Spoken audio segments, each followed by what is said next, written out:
Hello नमस्कार दोस्तों, फिर से हमारे यूट्यूब चैनल अनुज एकेडमी में आप सभी का स्वागत है। तो आज हम क्वेश्चन नंबर 5 पे बात करने वाले हैं। इसके पहले हम क्वेश्चन 4 तक सॉल्व कर दिए थे एक्सरसाइज 1.2। ठीक है, तो आइए इस क्वेश्चन को समझते हैं और देखते हैं कि इसको कैसे हम बनाएंगे। ठीक है, तो क्वेश्चन आपको जो लिखा है कि जाँच कीजिए कि क्या किसी भी प्राकृत संख्या n के लिए, आपको यहाँ पे थोड़ा सा ध्यान देना पड़ेगा।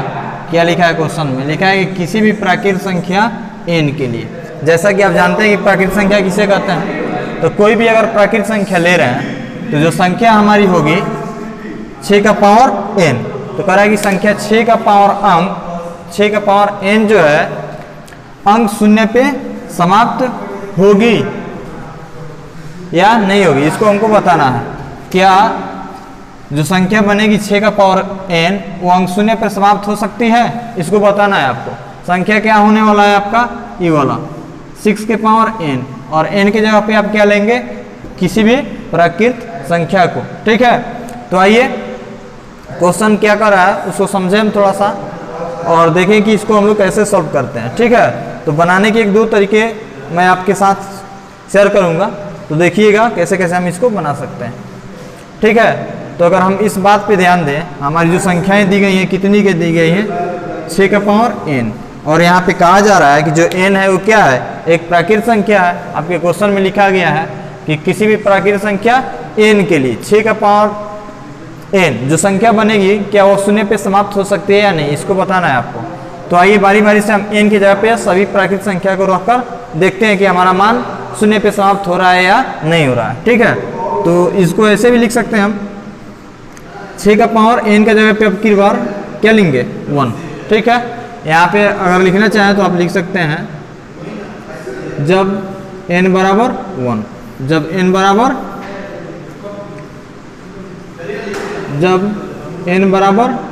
1। ठीक है, n बराबर क्या रखेंगे? 1। तो जो आपका नंबर बनेगा देख लीजिए एक बार क्या हो जाएगा। 6 का पावर n है तो ये 6 का पावर 1 लिखेंगे ना, इसको सॉल्व करेंगे कितना आ जाएगा? 6 आ जाएगा। ठीक है, फिर से हम n के जगह पे कितना रखेंगे?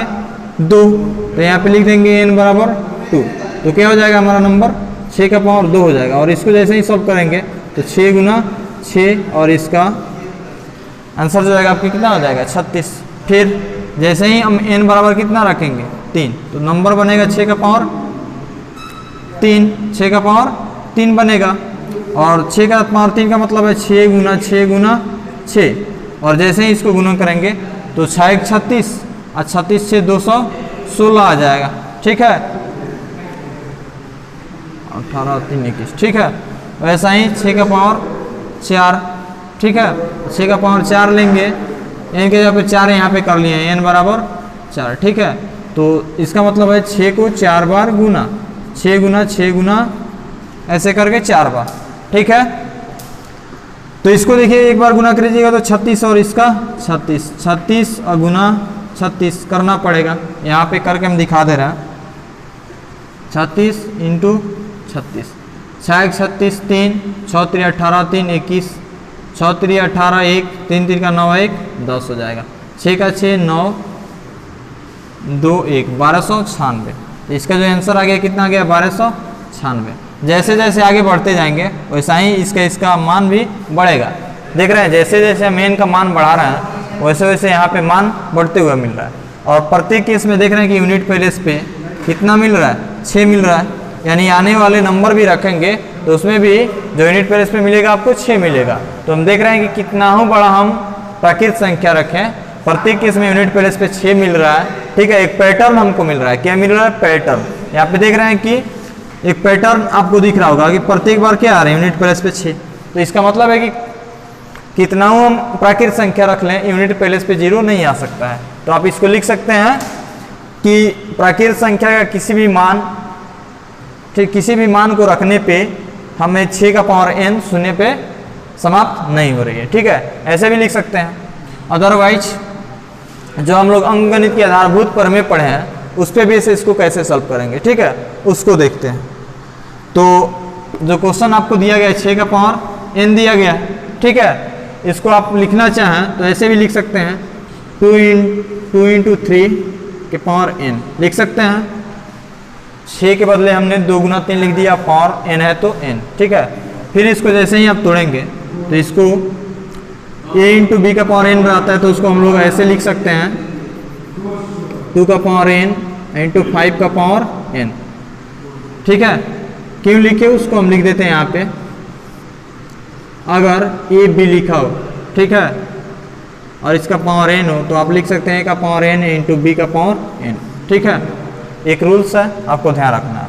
तो इसको आप ऐसे लिख लिए, फिर इसको हम ऐसे लिख सकते हैं ना, सॉरी यहाँ पे 5 नहीं होगा, कितना होगा 3 होगा, ध्यान रखिएगा, ठीक है।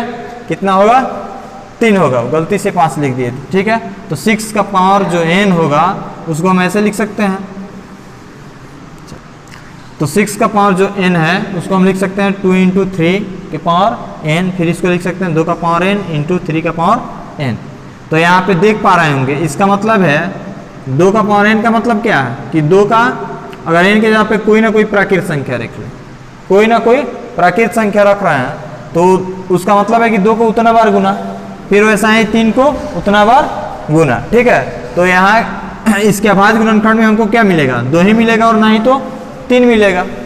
अच्छा ठीक है, समझ पा रहे हैं ना, यहाँ पे इसके अभाज्य गुणनखंड में क्या मिलेगा, 2 और मिलेगा और ना ही तो 3 मिलेगा। तो लिख सकते हैं यहाँ पे अंक, जैसा कि आपने पढ़ा होगा अंकगणित के आधारभूत पर में, अंकगणित के आधारभूत पर में क्या कहता है किसी भी भाज्य संख्या के बारे में कि जो उसका भाज्य गुणनखंड होता है, गुणनखंड के गुणनफल के क्रम पे ध्यान नहीं दिया जाता है तो क्या होता है, अद्वितीय होता है, ठीक है। तो आप यहाँ पे देख पा रहे होंगे कि अंकगणित के आधारभूत प्रमेय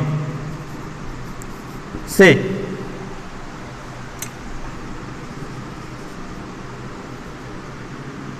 अंकगणित के आधारभूत प्रमेय लिखेंगे, अंकगणित के आधारभूत प्रमेय हमें यह सुनिश्चित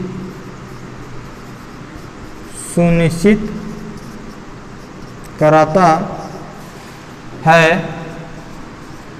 कि 6 के पावर n के अभाज्य गुणनखंड में केवल 2 और 3 ही होंगे, ठीक है। इतना निश्चित हो गया। अब एक और बात ध्यान रखिएगा कि किसी भी संख्या को शून्य पे समाप्त होने के लिए, किसी भी संख्या को शून्य पे समाप्त होने के लिए उसके अभाज्य गुणनखंड में 2 और 5 आना आवश्यक हो जाता है, ठीक है। तो देखते हैं कैसे, जैसे 10 का गुणनखंड करें 2 इंटू 5, 2 इंटू 5 करेंगे तभी तो 10 आएगा। कोई भी नंबर ले लीजिए जिसके यूनिट प्लेस पे 0 हो, 20, तो 4 इंटू 5 लिखेंगे, 4 इंटू 5, इसको लिख सकते हैं 2 इंटू 5, ठीक है। 30 को ही ले लीजिए, तो देख रहे हैं 2 इंटू 2 15 आ गया, 3 गुना 5। तो मिनिमम शून्य पे समाप्त होने के लिए, शून्य पे समाप्त होने के लिए मिनिमम आपको 2 और 5 उसके अभाज्य गुणनखंड में आना ही चाहिए, तभी जाके वो शून्य पे समाप्त होगा। आप देख पा रहे होंगे कि किसी भी संख्या को शून्य पे समाप्त होने के लिए उसके अभाज्य गुणनखंड में मिनिमम 2 इंटू 5 का होना आवश्यक है, ठीक है, तभी वो शून्य पे समाप्त हो सकता है। तो यहाँ पे हम देख रहे हैं कि इसके अभाज्य गुणनखंड में 2 तो है लेकिन 5 नहीं है, ठीक है, इसलिए यह शून्य पे समाप्त नहीं होगा। समझ पा रहे होंगे आप बात को। लेकिन यहाँ पे अंकगणित के आधारभूत प्रमेय से हमें निश्चित हो जाता है इसके अभाज्य गुणनखंड में केवल 2 आएगा और 3 आएगा, 5 नहीं होगा, ठीक है, इसलिए यह शून्य पे समाप्त नहीं होगा। तो लिख देंगे अर्थात इसके अभाज्य गुणनखंड में 2 और 5 अभाज्य गुणनखंड में 2 और 5 का एक भी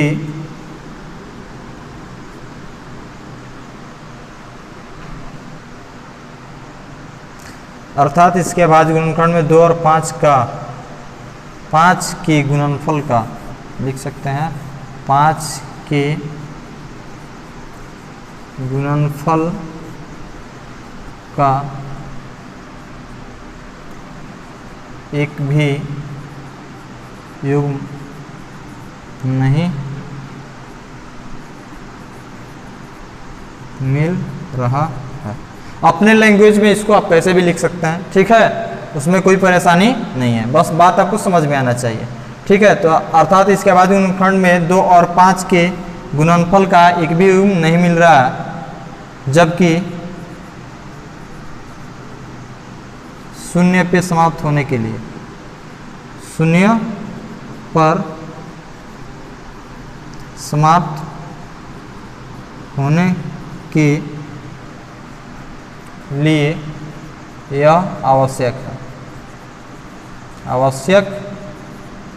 है, अतः यह शून्य पर समाप्त नहीं होगी, ठीक है। ऐसे भी लिख सकते हैं, या लिख सकते हैं इसके अभाज्य गुणनखंड में 2 है लेकिन 5 नहीं है, ठीक है, जबकि शून्य पे समाप्त होने के लिए इसके अभाज्य गुणनखंड में 2 और 5 का होना आवश्यक है, अतः यह शून्य पे समाप्त नहीं हो सकती है, ठीक है। तो आप ऐसे भी लिख सकते हैं, अपने लैंग्वेज में इसको बना के लिख सकते हैं, ठीक है। तो आप शायद समझ पाए होंगे इसको कैसे हम लोग इसको सॉल्व करते हैं। तो जैसे ही आपकी इच्छा ऐसे बनाना चाहे तो ऐसे बना लीजिए, और ऐसा बनाना चाहे तो ऐसा बना लीजिए। लैंग्वेज अपने अनुसार से लिखिएगा, ये थोड़ा सा लैंग्वेज ज़्यादा हो गया, ठीक है। तो इसको जल्दी से नोट कीजिए, फिर हम क्वेश्चन नंबर 6 पे बात करेंगे, ठीक है, जल्दी कीजिए। अब आइए देखते हैं क्वेश्चन नंबर 6 क्या कर रहा है, ठीक है। तो यहाँ पे देख पा रहे होंगे कि कर रहा है व्याख्या कीजिए कि 7 गुना 11 गुना 13 प्लस 13, ठीक है, और 7 गुना 6 गुना 5 गुना 4 गुना 3 गुना 1 प्लस 5 भाज्य संख्या है क्यों, इसको बताना है, ठीक है। तो आइए कैसे इसको बनाएंगे, आइए देखते हैं।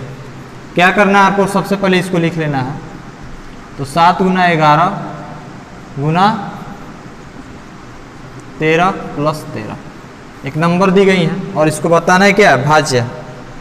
तो आप यहाँ पे देख पा रहे होंगे कि इस टर्म में और इस टर्म में दोनों में क्या है, 13 है। तो यहाँ से हम 13 को कॉमन कर सकते हैं, और 13 को कॉमन करें तो इस टर्म में बच जाएगा 7 × 11, तो 11 7 कितना हो जाएगा 77, और प्लस इसमें से 13 कॉमन हो जाएगा तो कितना बच जाएगा 1। तो इसको लिख सकते हैं 13 × 77 1 78, ठीक है। अब देखिए यहाँ पे इसको और तोड़ना चाहें तो इसको लिख सकते हैं 6 13 × 6, ठीक है। तो ये आप जैसा कि आप जानते हैं कि भाज्य संख्या हम लोग किसे कहते हैं, वैसी संख्या जिसके 2 से अधिक गुणनखंड हो, या एक से बड़ी वैसी संख्या जिसके एक से बड़ी वैसी संख्या जो स्वयं तथा स्वयं को छोड़कर किसी अन्य संख्या से विभाजित हो। तो यहाँ पे देख पा रहे हैं कि एक से बड़ी तो संख्या है ही, और एक तथा स्वयं मतलब यही वाला नंबर ना है, तो इसको अगर गुणनफल करके लिखें तो स्वयं हो जाएगा। उसको छोड़ के देखिए आप 13 से है और 6 से भी विभाजित है, ठीक है। तो आप इसको लिख सकते हैं कि इसके 2 से अधिक गुणनखंड है,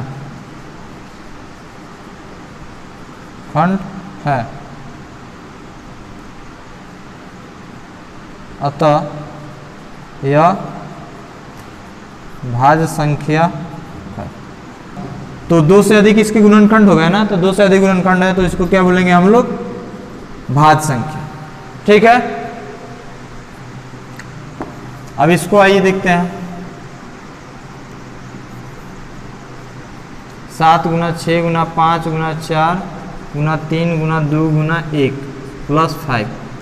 दो टर्म है, तो इस टर्म में से हम 5 को कॉमन कर लेंगे और इसमें भी 5 है, तो 5 को कॉमन करेंगे तो इसमें बच जाएगा 7 गुना 6 गुना 4 गुना 3 गुना 2 गुना 1 और प्लस 1। ठीक है, 7 6 42, 4 3 12, 12 दूनी 24। ठीक है, तो आइए हम गुना कर लेते हैं 42 गुना 24, तो 4 दूनी 8, 4 चौका 16, 2 दूनी 4, 4 दूनी 8, 8 हो गया, 4 4, 6 4 10, 9 1 10। ठीक है,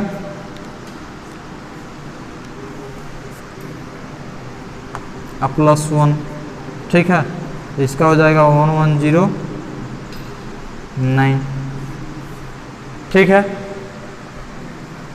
7 6 42, 4 3 12, 12 दूनी 24, 4 दूनी 8, 4 चौका 16, 1 17, 4 दूनी 8। ठीक है, 4 चौका 16। ठीक है, 2 दूनी 4, 4 दूनी 8, 9 1 10। हाँ, तो इसका जो गुणनफल आ जाएगा 1009 आ जाएगा। तो यहाँ पे भी देख रहे हैं, इसको हम ऐसे भी लिख सकते हैं। ठीक है, तो आप यहाँ पे देख रहे हैं कि एक तथा स्वयं को छोड़कर अन्य दो संख्याएं से विभाजित है। ठीक है, तो ऐसी संख्या जो एक तथा स्वयं को छोड़कर अन्य संख्याएं से विभाजित है, तो उसको हम लोग बोलते हैं भाज्य संख्या। या वैसी संख्या जिसके 2 से अधिक गुणनखंड हो, तो उसको बोलते हैं हम लोग भाज्य संख्या। तो यहाँ पे दिख रहे हैं कि एक से तो विभाजित होगा, स्वयं से भी विभाजित होगा, और इन दोनों को छोड़कर इससे भी विभाजित होगा। यानी एक तो इसका गुणनखंड है ही पहले से, तो 3 गुणनखंड है, 2 से अधिक हो गए ना। और उस वाले परिभाषा से भी आप बता सकते हैं कि एक से बड़ी वैसी संख्या जो स्वयं मतलब वही संख्या तथा एक को छोड़कर किसी अन्य संख्या से भी विभाजित हो, तो उसको भाज्य संख्या बोलते हैं। ठीक है, तो आप इसको लिख सकते हैं, चूंकि इसके 2 से अधिक गुणनखंड है, अतः यह भाज्य संख्या है। ठीक है, तो जल्दी से इसको नोट कीजिए, आप समझ पाए होंगे। फिर हम क्वेश्चन नंबर 7 पे बात करते हैं। ठीक है, जल्दी कीजिए। तो आइए अब क्वेश्चन नंबर 7 को ध्यान से देखें। ये क्वेश्चन नंबर 7 क्या कर रहा है और इसमें हमको क्या करना पड़ेगा और इसको सोल्यूशन कैसे देखेंगे। ठीक है, तो आप देख रहे हैं कि किसी मैदान के चारों ओर एक वृत्ताकार पथ है। एक मैदान है जिसके चारों ओर क्या है, वृत्ताकार पथ है। इस मैदान का एक चक्कर लगाने में, कितने चक्कर लगाने में, एक चक्कर लगाने में सोनिया को 18 मिनट समय लगता है, जबकि इसी मैदान को एक चक्कर लगाने में रब्बी को कितना समय लगता है, 12 मिनट। ठीक है, तो वे दोनों एक ही स्थान से और एक ही समय पर चलना प्रारंभ के एक ही दिशा में चलते हैं, जब कितने समय बाद वे प्रारंभिक स्थान पर मिल जाएंगे। तो मान लीजिए आपका एक मैदान का चारों एक वृत्ताकार पथ हो गया। सोनिया को ले लेते हैं, सोनिया को एस और बी को आर मान लेते हैं। सोनिया 18 मिनट में 18 मिनट में पूरा कर लेती है, जबकि रवि को कितना समय लगता है, 12 मिनट। तो इतना तो फिक्स है कि फर्स्ट चक्कर में ये दोनों एक साथ नहीं आ सकते हैं, क्योंकि इसका समय ज़्यादा लग रहा है और इसका समय कम लग रहा है। ठीक है, तो ये फिर से दूसरे राउंड कवर करेंगे। ठीक है, तो इतना तो फिक्स है कि इससे कम नहीं लगेगा, इससे ज़्यादा लगेगा। ठीक है, तो उसके लिए हमको क्या निकालना पड़ेगा, LCM। ठीक है, क्योंकि जो ज़्यादा नंबर आएगा वही तो 12 से डिवाइड हो पाएगा।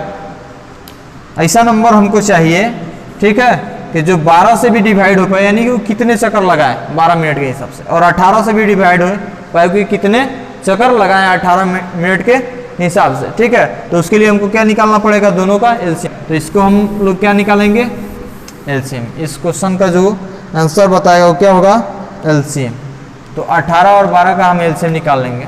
तो अभाज्य गुणनखंड विधि से आपको आता होगा 18 और 12 का LCM निकालना।